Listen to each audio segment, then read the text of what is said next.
প্রিয় শিক্ষার্থীরা, আসসালামু আলাইকুম। আমি লায়লা নার্গিস কামাল, সহযোগী অধ্যাপক, অর্থনীতি বিভাগ, ঢাকা কলেজ। অনার্স তৃতীয় বর্ষের অর্থনীতি বিভাগের ছাত্রদের অনলাইন ক্লাসে স্বাগত জানাচ্ছি। আমি তোমাদের পড়াচ্ছি পাবলিক ফিনান্স। পাবলিক ফিনান্সের বার্ডেন অফ ট্যাক্সেশন এই অধ্যায়টি আমরা পড়ছি। বার্ডেন অফ ট্যাক্সেশন এর যে টপিকটি নিয়ে আজ আমরা আলোচনা করব সেটি হচ্ছে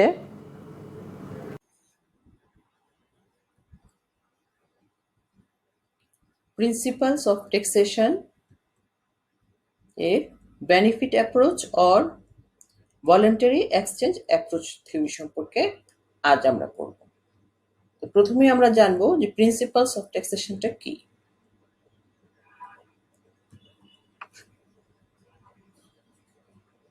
কর কাঠামোর মাধ্যমে অর্থনৈতিক দক্ষতা অর্জন এবং সামাজিক ন্যায় বিচার প্রতিষ্ঠার লক্ষ্যে যেসব পদক্ষেপ গ্রহণ করা হয় তাদেরকেই বলা হয় করের নীতিমালা।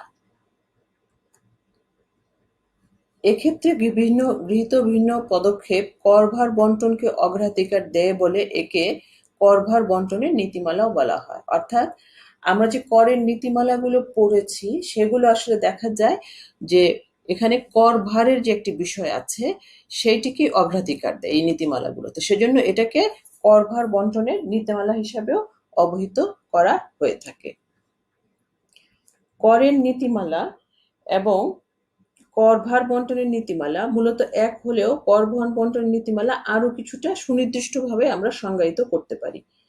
করভার ব্যক্তি বা প্রতিষ্ঠানের উপর কিসের ভিত্তিতে, কি উপায়ে, কিভাবে বন্টন করা হবে এই বিষয়ে অর্থনীতিবিদগণের প্রদত্ত তত্ত্বসমূহকে করভার বন্টনের নীতিমালা বলা হয়। এই ধরনের নীতিমালার মুখ্য বিষয় করদাতাদের উপর সমভাবে করভার বন্টন করা, একই সাথে করভার বন্টনের মাধ্যমে সমতা এবং ন্যায় বিচার প্রতিষ্ঠা করা।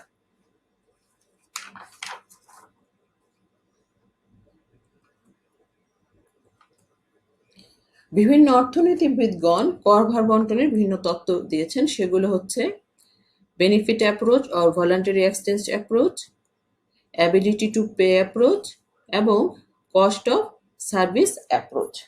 আমরা আজ পড়ব benefit approach or voluntary exchange approach.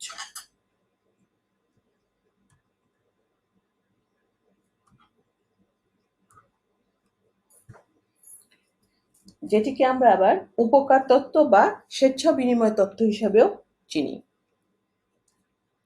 গণদ্রব্যের ভোগ থেকে প্রাপ্ত উপকার বা সুবিধার উপর ভিত্তি করে কর আদায় বা করভার বন্টনের নীতিকে বলা হয় উপকার তত্ত্ব। করের উপকার তত্ত্বের মূল ধারণা আমরা হবস, লক, হিউম এবং রোজিও প্রমুখ জার্মান এবং ফরাসি চিন্তাবিদদের লেখনী থেকে পেয়ে থাকি। এই তত্ত্বের মূল বক্তব্য ছিল নাগরিকদের জানমাল রক্ষায় রাষ্ট্রের সাথে তাদের চুক্তি আছে এবং রাষ্ট্র এই উদ্দেশ্যে বিভিন্ন দ্রব্য ও সেবা উৎপাদন করে নাগরিকদেরকে প্রদান করে থাকে।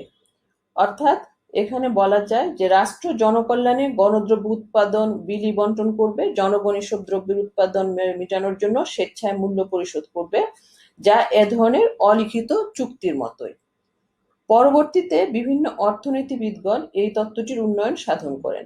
তাদের মধ্যে রয়েছেন ইটালীয় অর্থনীতিবিদ ডেভিটি ডি মার্কো, সুইডিশ অর্থনীতিবিদ উইক্সেল হাওয়ার্ড বোয়েন এবং সুইডিশ অর্থনীতিবিদ এরিক লিন্ডন। এদের মধ্যে এরিক লিন্ডনের বক্তব্যই সবচেয়ে বেশি প্রণোদিতযোগ্য এবং উনার বক্তব্য হচ্ছে যে সরকার জনগণের চাহিদা অনুযায়ী গণদ্রব্য সরবরাহ করবে, অন্যদিকে জনগণ স্বেচ্ছায় গণদ্রব্যের মূল্য প্রদান করবে। অর্থাৎ জনগণ প্রাপ্ত উপকার অনুযায়ী গণদ্রব্যের মূল্যটি পরিশোধ করবে তথা কর প্রদান করবে। এই জন্যই এই তত্ত্বটিকে উপকার তত্ত্ব বা স্বেচ্ছা বিনিময় তত্ত্ব নামেও বলা হয়। কেউ কেউ লিন্ডনের নাম অনুসারে এই তত্ত্বটিকে লিন্ডনের তত্ত্ব নামেও অনেক সময় অভিহিত করে থাকেন।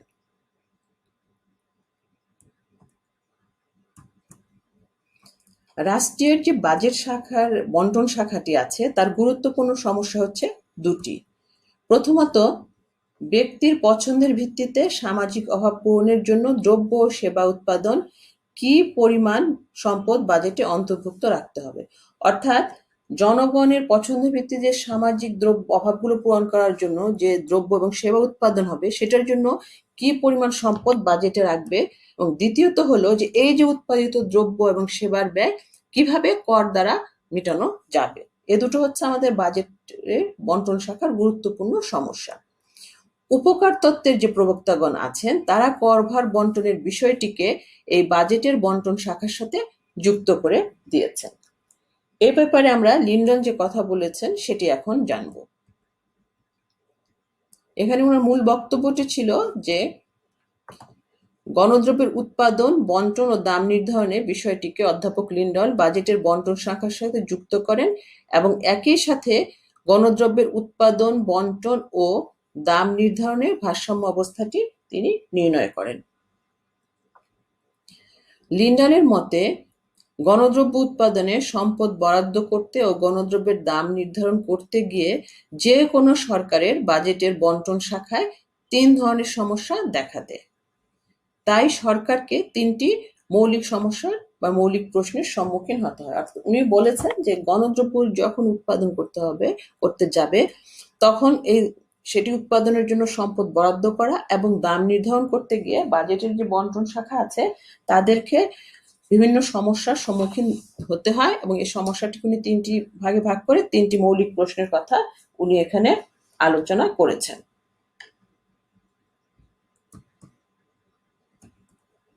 সেই প্রশ্ন 3টি হলো, গণদ্রব্যের চাহিদা পূরণে সরকার কি পরিমাণ গণদ্রব্য সরবরাহ করবে এবং বাজেটে গণদ্রব্য সরবরাহের জন্য কি পরিমাণ সম্পদ বরাদ্দ রাখবে। অর্থাৎ সরকারকে কি পরিমাণ গণদ্রব্য সরবরাহ করতে হবে এবং এটি সরবরাহের জন্য কি পরিমাণ সম্পদ বাজেটে তিনি রাখবেন। দ্বিতীয়ত হচ্ছে গণদ্রব্যের ব্যয়ভার কিভাবে বহন করবে। এই যে গণদ্রব্যটি সরকার দিচ্ছে এর ব্যয়ভারটা তিনি কিভাবে বহন করবেন। তৃতীয় হচ্ছে গণদ্রব্যের ব্যয়ভার কিভাবে বন্টন করা হবে অথবা গণদ্রব্যের দাম কিভাবে নির্ধারিত করা হবে। এই প্রশ্নের আলোচনা করতে গিয়ে বা উত্তর দিতে গিয়ে লিন্ডন যে কথাটা বলেছেন সেটি হচ্ছে, ব্যক্তিগত বা বেসরকারি দ্রব্যের উৎপাদন, বন্টন এবং দাম নির্ধারণের ক্ষেত্রে যেভাবে বাণিজ্যিক শর্তাবলী প্রয়োগ করা হয় ঠিক একইভাবে গণদ্রব্যের বেলাও এসব শর্তাবলী প্রয়োগ করে অধ্যাপক লিন্ডন এই প্রশ্ন 3টির সমাধানের চেষ্টা করেছেন। অর্থাৎ উনি ব্যক্তিগত দ্রব্যের ক্ষেত্রে যে নীতিমালা আছে সেটি গণদ্রব্যের ক্ষেত্রে অনুসরণ করা এখানে করেছেন। করে তিনি বলেছেন যে সরকার জনগণের চাহিদা অনুসারে গণদ্রব্য সরবরাহ করবে। তৃতীয় প্রশ্নের উত্তরে উনি বলেছেন গণদ্রব্যের ব্যবহারকারী বা উপকারভোগী জনগণের কাছ থেকে কর আদায়ের মাধ্যমে গণদ্রব্যের ব্যয়ভার মেটানো হবে। অর্থাৎ যে প্রশ্নটি এখানে ছিল যে গণদ্রব্যের ব্যয়ভার কিভাবে মেটানো হবে, তখন উনি বলেছেন যারা এটি উপকার পাচ্ছে ব্যবহারকারীরা জনগণ তারাই করের মাধ্যমে এর ব্যয়ভার মেটাবে। তৃতীয়ত হচ্ছে যে প্রশ্নটা ছিল তার উত্তরে তিনি বলেছেন জনগণ প্রাপ্ত উপকার অথবা উপযোগ অনুসারে সরকারকে গণদ্রব্যের মূল্য বা কর পরিশোধ করবে। অর্থাৎ যে যতটুকু উপকার পাবে সে ততটুকুই কর বা মূল্য পরিশোধ করবে। এই আলোচনার প্রেক্ষিতেই উনি উনার তত্ত্বটিকে এগিয়ে নিয়ে গিয়েছেন। তো তত্ত্বটি আলোচনা করার ক্ষেত্রে আমরা এখানে যে জিনিসটি দেখতে পাচ্ছি যে কিছু অনুমিত শর্ত এখানে রয়েছে। আমরা সেই অনুমিত শর্তগুলো এখন একটু জানি। প্রথমে হচ্ছে যে গণদ্রব্য থেকে প্রাপ্ত উপযোগ সংখ্যার মাধ্যমে পরিমাপযোগ্য, অর্থাৎ জনগণ যে উপযোগটি পাবে সেটি সংখ্যার মাধ্যমে পরিমাপ করা সম্ভব হবে। দ্বিতীয়ত গণদ্রব্যের ভোগের ক্ষেত্রে ক্রমশমান প্রান্তিক উপযোগ বিধি কার্যকর। আমরা ক্রমশমান প্রান্তিক উপযোগ বিধি সম্পর্কে জেনেছি এবং বলা হচ্ছে যে আমরা যে গণদ্রব্যটি ভোগ করব সেক্ষেত্রে প্রান্তিক উপযোগ বিধিটি কার্যকর থাকবে। তৃতীয়ত আন্তঃব্যক্তির উপযোগ তুলনা করা যায়, অর্থাৎ 2জন ব্যক্তি যদি দ্রব্যটি ভোগ করে তাহলে 2জনের উপর প্রাপ্ত উপযোগ কি হচ্ছে সেটি আমরা তুলনা করতে পারবো। উপযোগের উপর ভিত্তি করে গণদ্রব্যের চাহিদা নিরূপণ করা যায়, যে গণদ্রব্য কতটুকু প্রয়োজন সেটি কিভাবে নির্ভর করবে বা নিরূপণ করবে, সেটি নিরূপণ করবে যে উপযোগ কি পরিমাণ পাচ্ছে তার উপর। গণদ্রব্য থেকে প্রাপ্ত উপকারের ভিত্তিতে জনগণ সরকারকে স্বেচ্ছায় কর প্রদান করবে। অর্থাৎ এখানে বলা হচ্ছে জনগণ সরকারকে উপকার পেলেই স্বেচ্ছায় কর দিবে। এই অনুমিত শর্তগুলোর ভিত্তিতে আমরা এখন তত্ত্বের ব্যাখ্যায় চলে যাব। তবে এই এরিক লিন্ডন যে তত্ত্বটি আমাদের দিয়েছেন সেটি উনি দিয়েছেন হচ্ছে 1919 সনে, অর্থাৎ অনেক পুরানো একটি তত্ত্ব নিয়ে কিন্তু আমরা এখানে আলোচনা করছি। অধ্যাপক লিন্ডন এই তত্ত্বটি ব্যাখ্যা করার জন্য আমরা মনে করি যে সমাজে দুজন ব্যক্তি আছেন, এ এবং বি, এবং এ এবং বি ব্যক্তি এক্স ও ওয়াই ব্যক্তিগত দ্রব্য ভোগ করে থাকেন, এবং এখানে আরেকটি গণদ্রব্য আছে জি, যা এ এবং বি ব্যক্তি যৌথভাবে ভোগ করে। এখন মনে করি যে এ ব্যক্তি গণদ্রব্যের জন্য H% মূল্য প্রদান করলে বাকি 100 - H% মূল্য বি ব্যক্তি প্রদান করবে।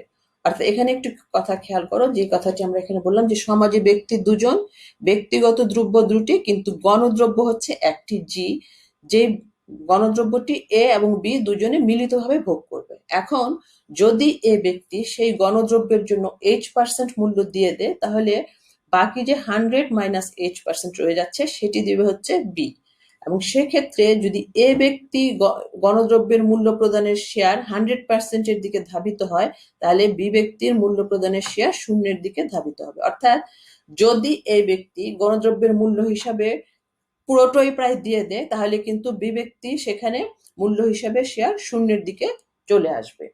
এটি হচ্ছে আমাদের লিন্ডনের বক্তব্যের মূল কথাটি, এবং এটি কিন্তু বিপরীত ক্রমেও সত্য। অর্থাৎ যদি বি ব্যক্তি আবার 100% দিয়ে দেয়, তাহলে আবার এ ব্যক্তির মূল্য প্রদানের শেয়ার শূন্যের দিকে ধাবিত হবে। এখন আমরা এই যে আলোচনা, অর্থাৎ সরকার কিভাবে একটি গণদ্রব্য উৎপাদন করে এ এবং বি ব্যক্তির মাঝে বন্টন করবে এবং গণদ্রব্যের দাম কিভাবে নির্ধারণ করবে, তা আমরা একটি চিত্রের মাধ্যমে এখন ব্যাখ্যা করে দেখব। এটি আমরা একটি বক্স ডায়াগ্রামের মাধ্যমে ব্যাখ্যা করছি। এই চিত্রে আমরা এখানে ভূমি অক্ষে ও এ এবং আমরা এখানে দেখছি ও বি, অর্থাৎ অরিজিন এখানে আমরা দুটো দেখিয়েছি, একটি ও এ এবং একটি ও বি, অর্থাৎ এটি এ ব্যক্তির এবং এটি বি ব্যক্তির অরিজিন।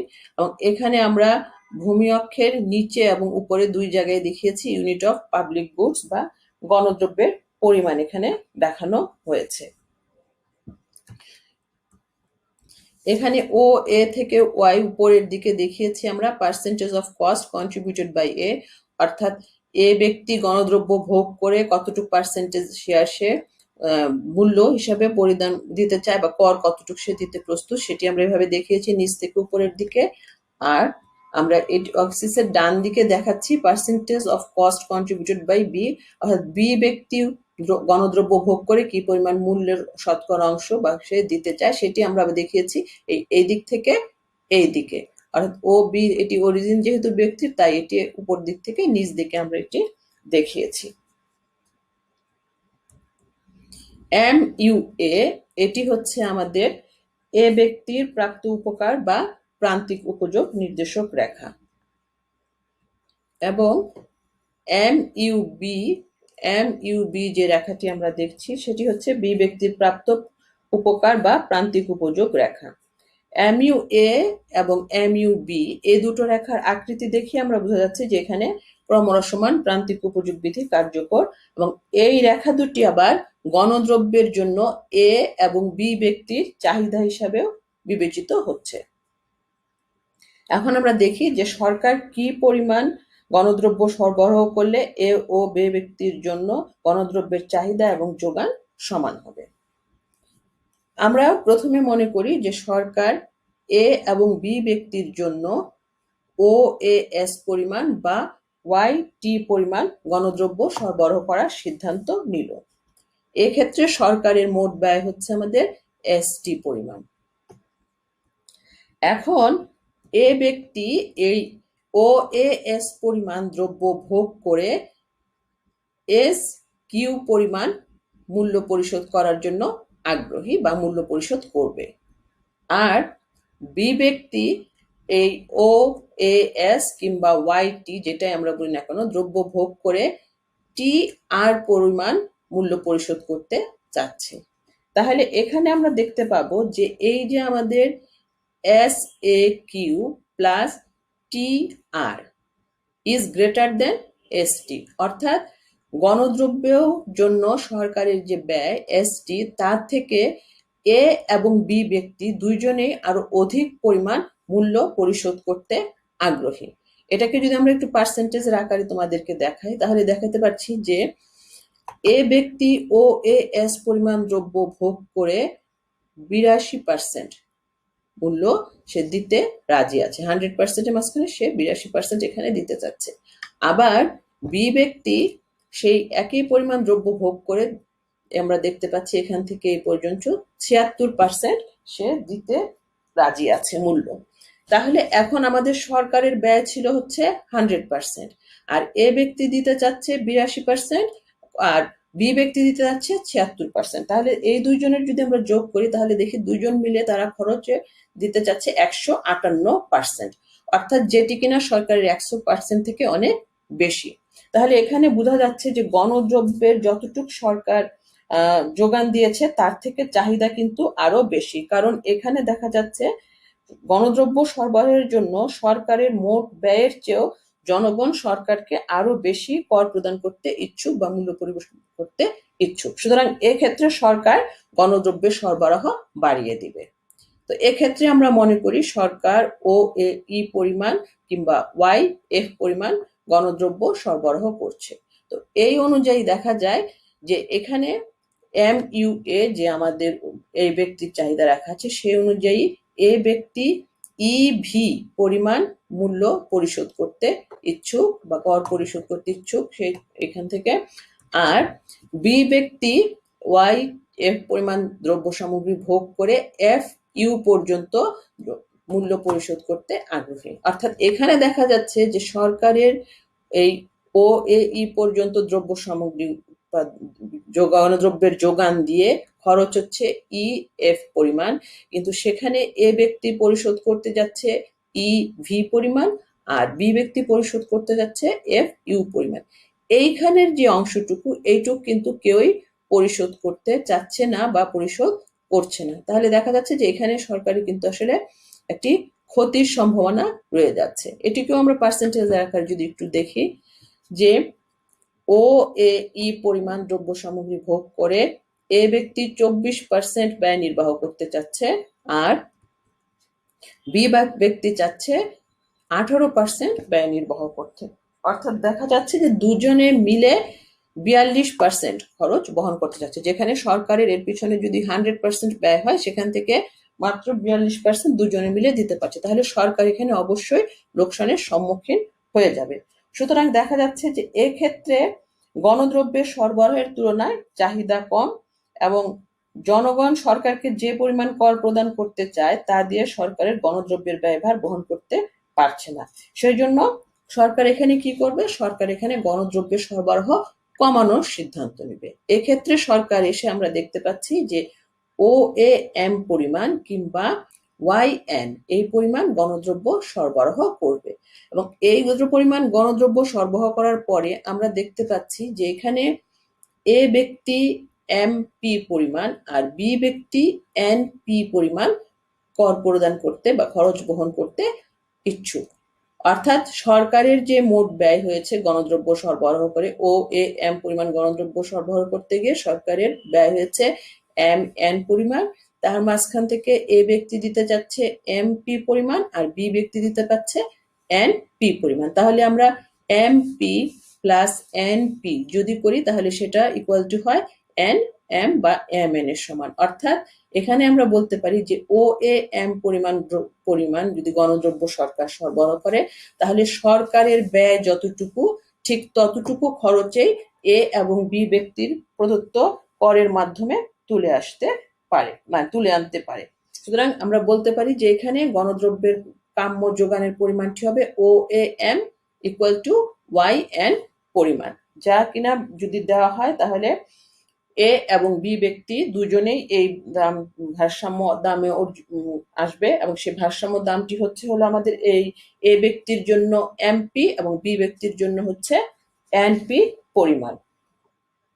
এখন এটিও যদি আমরা একটু পার্সেন্টেজের মাধ্যমে দেখি তাহলে দেখব যে এই ও এ এম পরিমাণ গণদ্রব্য ভোগ করে আমাদের এ ব্যক্তি দিচ্ছে হলো 48% খরচ এবং বি ব্যক্তি দিচ্ছে হলো আমাদের 52% খরচ, যা কিনা টোটাল 100-এর সমান। অর্থাৎ আমরা বলতে পারি যে এখানে যে বিন্দুতে গণদ্রব্যের ভারসাম্য দামটি হয়েছে এ ব্যক্তির জন্য এমপি এবং বি ব্যক্তির জন্য হয়েছে এনপি, যে বিন্দুতে দুজন ব্যক্তির প্রান্তিক উপযোগ রেখা পরস্পর ছেদ করেছে সেই বিন্দুতে গণদ্রব্যের ভারসাম্য দাম এবং কাম্য যোগান নির্ধারিত হয়েছে।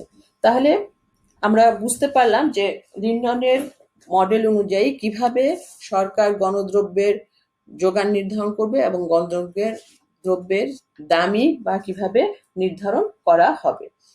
তো এই যে আমরা তত্ত্বটি পড়লাম, এই তত্ত্বটি কিন্তু সমালোচনার ঊর্ধ্বে না, এই তত্ত্বটি নিয়ে বেশ কিছু সমালোচনা রয়েছে।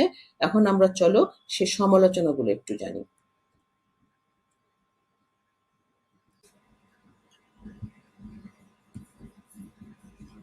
প্রথম যে সমালোচনাটি আছে সেটি হচ্ছে ভোক্তার সংখ্যা। স্বেচ্ছায় বিনিময় তত্ত্বে লিন্ডন মাত্র 2 জন ভোক্তার ক্ষেত্রে গণদ্রব্য সরবরাহের কথা বলেছেন, কিন্তু ভোক্তার সংখ্যা 2-এর বেশি হলে গণদ্রব্য কিভাবে বণ্টিত হবে এবং দামই বা কিভাবে নির্ধারণ হবে তা এই তত্ত্বের মাধ্যমে নির্ধারণ করা সম্ভব হয় না। দ্বিতীয় যেটি হচ্ছে সেটি হচ্ছে গণদ্রব্যের ধরন। স্বেচ্ছা বিনিময় তত্ত্বে বিশুদ্ধ গণদ্রব্য বণ্টনের বিষয়টি নিয়ে আলোচনা করা হয়েছে, কিন্তু আংশিক বা অপূর্ণাঙ্গ গণদ্রব্যের কাম্য বণ্টন কিভাবে হবে তা এই তত্ত্বে আলোচনা করা হয়নি। তৃতীয়ত হচ্ছে গণদ্রব্যের চাহিদা নিরূপণ সম্ভব নয়। এ তত্ত্বে গণদ্রব্যের চাহিদার ভিত্তিতে গণদ্রব্যের উৎপাদন ও কর নির্ধারণের কথা বলা হয়েছে। বাস্তবে ব্যক্তি আলাদাভাবে গণদ্রব্যের চাহিদা প্রকাশ করে না, যেমন কোনো ব্যক্তি এককভাবে কোনো রাস্তার চাহিদা প্রকাশ করে না। এভাবে চাহিদা অনির্ধারিত থাকায় উপকর তত্ত্বের আলোকে কর নির্ধারণ করা সম্ভব হবে না। করের বৈশিষ্ট্য অনুসৃত না হওয়া। এ তত্ত্বে ব্যক্তি প্রাপ্ত উপকারের ভিত্তিতে স্বেচ্ছায় কর প্রদানের কথা বলা হয়েছে, কিন্তু কর জনগণের কাছ থেকে বাধ্যতামূলকভাবে আদায় করা হয়। এর সাথে প্রত্যক্ষ উপকার প্রাপ্তির কোনো সম্পর্ক নেই। কাজেই উপকার তত্ত্বে বা স্বেচ্ছা বিনিময় তত্ত্বে করের মৌলিক বৈশিষ্ট্যকে অস্বীকার করা হয়েছে। আন্তঃব্যক্তিক উপযোগ তুলনাযোগ্য নয়। ব্যক্তির পছন্দ ও রুচির মধ্যে পার্থক্য থাকায় আন্তঃব্যক্তিক উপযোগের তুলনা করা সম্ভব হয় না। তাই বাস্তবে আন্তঃব্যক্তিক উপযোগের তুলনা করা সম্ভব না হওয়ায় গণদ্রব্যের মূল্য নির্ধারণে জটিলতার সৃষ্টি হয়। কর কাঠামো অধোগতিশীল। এ তত্ত্বে প্রাপ্ত উপকারের ভিত্তিতে কর নির্ধারণের কথা বলা হয়েছে। তাই সামর্থ্যবান লোকেরা গণদ্রব্য কম ভোগ করলে তাদের উপর কম হারে কর আরোপিত হবে, যা মূলত অধোগতিশীল কর কাঠামোকে তুলে ধরে। তাছাড়াও সমপরিমাণ উপকারের জন্য ধনী গরিব একই হারে কর প্রদান করলে কর কাঠামো অধোগতিশীল হয়ে পড়বে। উপকার আলাদাভাবে নির্ধারণ করা সমস্যা।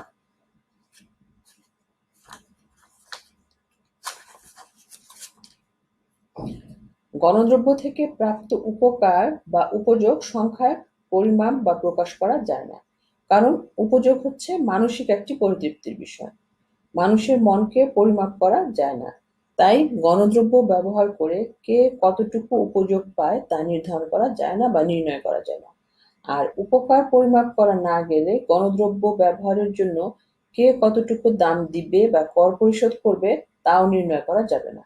সুতরাং লিন্ডন সমাধান অনুসারে গণদ্রব্যের দাম নির্ধারণ করা সম্ভব নয়। তো এই হচ্ছে আমাদের বেনিফিট অ্যাপ্রোচ অথবা ভলান্টারি এক্সচেঞ্জ অ্যাপ্রোচ, যেটি আমরা পড়লাম এই তত্ত্বের সমালোচনা। ছাত্ররা, আজ আমরা পড়লাম বেনিফিট অ্যাপ্রোচ বা ভলান্টারি এক্সচেঞ্জ অ্যাপ্রোচ সম্পর্কে।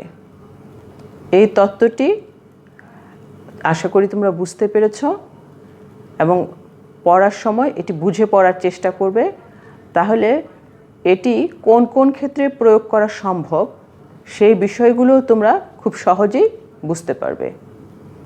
আর যে চিত্রটি আমরা এখানে এঁকেছি সেটাও তোমরা প্র্যাকটিস করবে।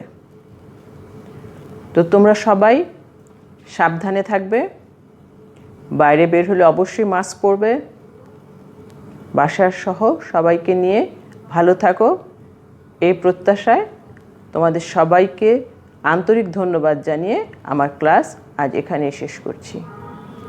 আল্লাহ হাফেজ।